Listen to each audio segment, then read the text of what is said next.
can you compare writing with a palladium nib versus a gold or steel nib? So the palladium nib, basically you're talking about Visconti, because as far as I know, they're the only ones that use a palladium nib. I could be wrong about that, but I think that's the case. So for example, a pen like the Homo sapiens has a 23 karat palladium nib. Now palladium technically is a harder metal than gold, I believe. I'm no metallurgist, but I believe that is the case. However, it's 23 karat, so it's a higher content of palladium versus gold. Gold has more alloy in it, especially if you're talking like a 14 karat gold. And then there's all kinds of other nib modifications that can be done, like I just mentioned a couple questions ago, that you can, with a harder metal, you can actually do, you can thin it out more, you can do modifications to it to add flex. So, and if you're talking purely about softness, there's a lot of other physical factors that can become involved other than just the pure material of the nib. A perfect example of that is the Noodler's Flex nib. It's a stainless steel nib, but it flexes broader than almost any pen out there, except for like some of the flexiest of gold nib pens. So it has a lot to do with nib design and the flow and stuff like that. So palladium nib versus gold or steel. There can be, like, you know, due to the modifications, there can be quite a bit of difference in how steel nibs write. There can be quite a difference in terms of gold nibs. For example, the gold nibs on the Auroras, the Ypsilon, sorry, that's not a gold nib, that is a steel nib, sorry.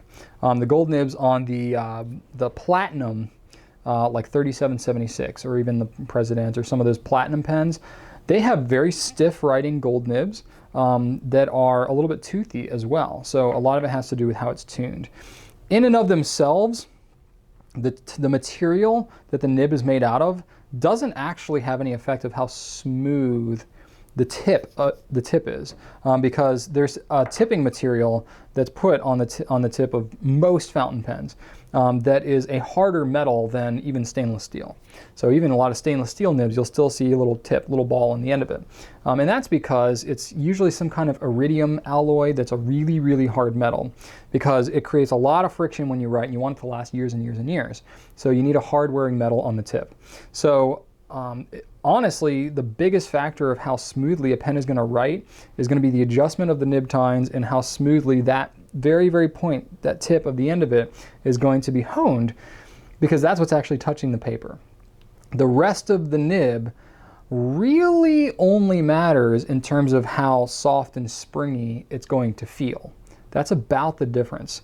And there are ways that nibs can be designed to feel kind of springy and bouncy and stuff like that, even if they're different materials. So I have to speak a little bit generally here. But in general, stainless steel nibs are going to be cheaper, they're going to be stiffer, and they're not going to have really any line variation to them. Because they're stiffer, they're not going to flex or spring or anything like that. So you're going to feel a little bit more on the page. Sort of like, I'm an avid cyclist, right? And I do mainly road biking. Road biking, you want very stiff frame, there's no shocks or anything. You use very thin tires that are a very high PSI. So it allows you to transfer a lot of your power directly to your, forward movement, but you feel every bump on the road. So it is not a smooth ride, really, by any means, but it allows you to go further. However, a mountain bike, for example, you're usually riding on bumpier terrain. You're going to have less power actually transfer to your forward movement, but it's going to be a much smoother ride. So that whole like added element of suspension to the bike is going to give you a smoother ride. It's that same kind of way when you have a nib such as gold or palladium here, that's going to be a little softer, a little springier as you're writing. Even though paper is a relatively flat surface, it's still, as you're writing, your hand is moving a lot. And your hand is moving up and down and around in all kinds of different ways. So it's not actually the writing surface that's the biggest factor in terms of how smooth your pen might feel, in terms of, not talking about the tip smoothness, but in terms of your actual movement. It's more your hand and your writing that's going to give you that feel. So for some people, with their writing style, the stainless steel nibs are perfectly fine. They like that feel, they like that kind of stiffer feel, and it's perfectly fine. As long as the tip is ground relatively smooth, there's not a lot of resistance, they're happy. Other people, they really just love kind of the springy, bouncy feeling that you get with a gold nib. It's a subtlety. It's sort of like, I'm really going heavy on the metaphors today, sort of like if you're a golfer, right? Me, I'm not a golfer. I'm terrible. I've got the worst slice you can ever imagine due to the fact that basically all the golfing practice that I've ever had was at this one driving range that we have locally here in Richmond that has a barn with a metal roof on it where they store all of the ball pickup tractors. And as a high schooler, I didn't care about how far I could drive. I just cared about trying to get my ball over the fence and hit the top of that metal shed. So basically, without realizing it, I was continually practicing a perfect, terrible slice. And now I still have that. I need to like go back and relearn how to drive a ball straight. But anyway, so it's sort of like golf, right? I'm a terrible golfer. You could literally give me Tiger Woods golf clubs. Well, maybe that's not the best analogy these days. Give me whoever the top golfer is these days. I don't even know. Wow, that's how much I don't follow golf. Top golfer, whoever it is. You could give me their golf clubs and I would still slice it terribly into the woods. And I wouldn't be able to tell the difference between a decent golf club and a terrible one because I'm not a good golfer. It's the same kind of thing with a fountain pen. Unless you have used a lot of them and you really have a kind of a fine palate, maybe that's not the right word. If you have a fine,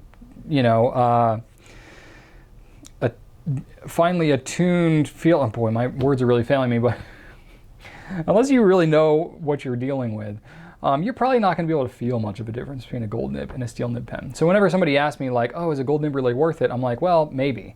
It might be if you kind of know what you're dealing, if you're kind of that refined. Same thing, like I'm not a wine drinker, so I can't tell the difference between a $5 bottle of wine and a $100 bottle of wine. I really can't.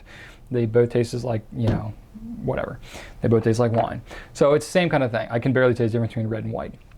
But it's going to be that same kind of thing. The more you get into it, the more pens you have, the more you use them and write with them, and you can get kind of a feel for them, the more of a difference you'll be able to tell between these different nibs. So steel nibs generally cheaper, stiffer, not as smooth sometimes, mainly because they're on cheaper pens.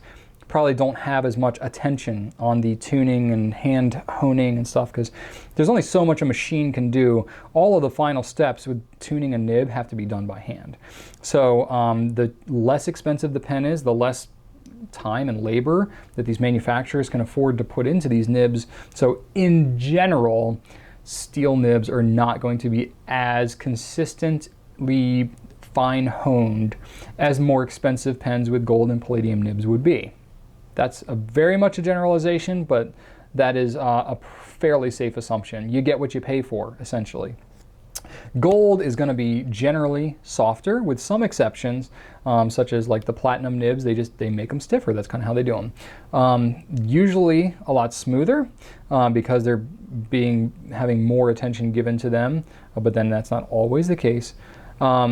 They tend to be, well, they're definitely more expensive. You really won't see a gold nib pen in the US anyway. I can't speak for other parts of the world, but you really won't see a gold nib fountain pen for less than, I think the cheapest one we have is $136.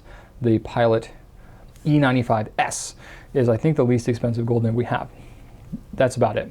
We had, for a brief period of time, the Platinum PTL 5000A, but that has come and gone. That was like $86 or something. It was unreal for a gold nib pen, and now it's gone. So, but when you get to palladium, so Visconti uses palladium nibs on, a lot of their higher end pens. So pretty much like the $500 on up pens, like the Homo sapiens, that Saturno that's going to be coming out soon is going to have that.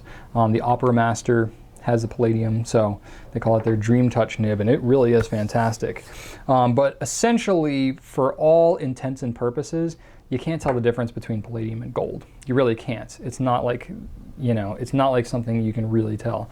But it is very, very soft. So these palladium nibs on Visconti's pens write like a really soft, like an Omos 18 karat nib. The Omos's nibs are fantastic. And it's gonna feel a lot like those. Okay, so hopefully that helps you out. In general, too, I should mention both gold and palladium tend to be very wet. That tend to be wetter than steel nibs, mainly because they are softer, and as you're applying a little more pressure, they put more ink out. So that tends to be the case, especially if you're like me and you have a very heavy hand.